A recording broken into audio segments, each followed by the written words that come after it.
പതിറ്റാണ്ട് മുമ്പ് ബോംബെ എന്ന സൂപ്പർ ഹിറ്റ് ചിത്രത്തിൽ ശൈല ബാനുവായി അഭിനയിച്ച മനീഷ കൊയ്രാള വീണ്ടും എത്തി. അന്ന് ഉയിരേ എന്ന നിത്യഹരിത ഗാനത്തിനൊപ്പം അഭിനയിച്ചതിന്റെ ഓർമ്മ പുതുക്കലായി മാറി സന്ദർശനം.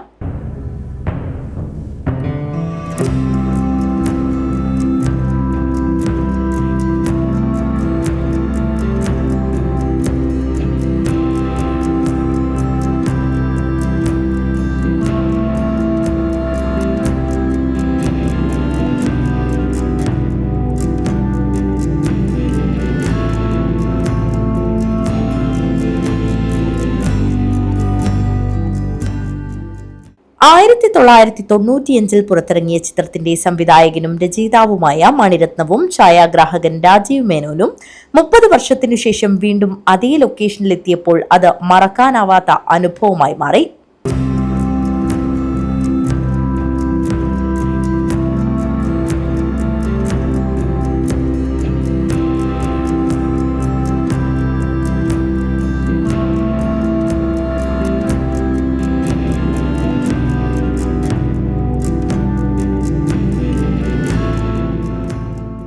സിനിമയിലെ നായകനായ അരവിന്ദ് സ്വാമിയെയും ബേക്കലിൽ എത്തിക്കാൻ ടൂറിസം വകുപ്പ് ശ്രമിച്ചുവെങ്കിലും അദ്ദേഹത്തിന്റെ തിരക്ക് കാരണം നടന്നില്ല. ഇവരുടെ സംഗമത്തോടെ ബേക്കലിനെ സിനി ടൂറിസം കേന്ദ്രമാക്കുന്നതിന്റെ പുതിയൊരു അധ്യായത്തിനാണ് തുടക്കം കുറിക്കുന്നത്. ഇക്കാര്യത്തിൽ തീരുമാനമെടുക്കാനാണ് ടൂറിസം മന്ത്രി PA മുഹമ്മദ് റിയാസും സംഘത്തോടൊപ്പം ബേക്കലിൽ എത്തിയത്. ബേക്കൽ കോട്ടയ്ക്ക് പുറമെ തളങ്കരയിലും ബോംബെ സിനിമയുടെ ചിത്രീകരണം നടന്നിരുന്നു. ബോംബെ പോലെ ഉറുമി, മായാനദി, മധുരനൊമ്പരക്കാറ്റ്, പ്രണയവിലാസം തുടങ്ങിയ ഹിറ്റ് സിനിമകളിലെ രംഗങ്ങളും ബേക്കലിൽ ചിത്രീകരിച്ചിരുന്നു.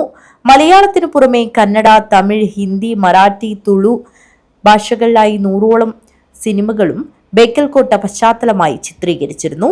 കാസർഗോഡ് പശ്ചാത്തലമായ പുതിയ സിനിമകൾ വരുന്നുണ്ടെങ്കിലും അതിൽ പലതിലും ബേക്കൽ കോട്ട കടന്നുവരാറില്ല.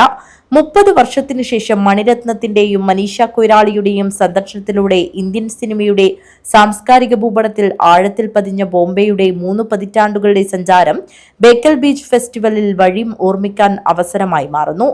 BRDCയുടെ 30ാം വാർഷികാഘോഷത്തിന്റെ ഭാഗമായാണ് ബീച്ച് ഫെസ്റ്റ് സംഘടിപ്പിക്കുന്നതെന്ന പ്രത്യേകതയുമുണ്ട്. News bureau, Bekal.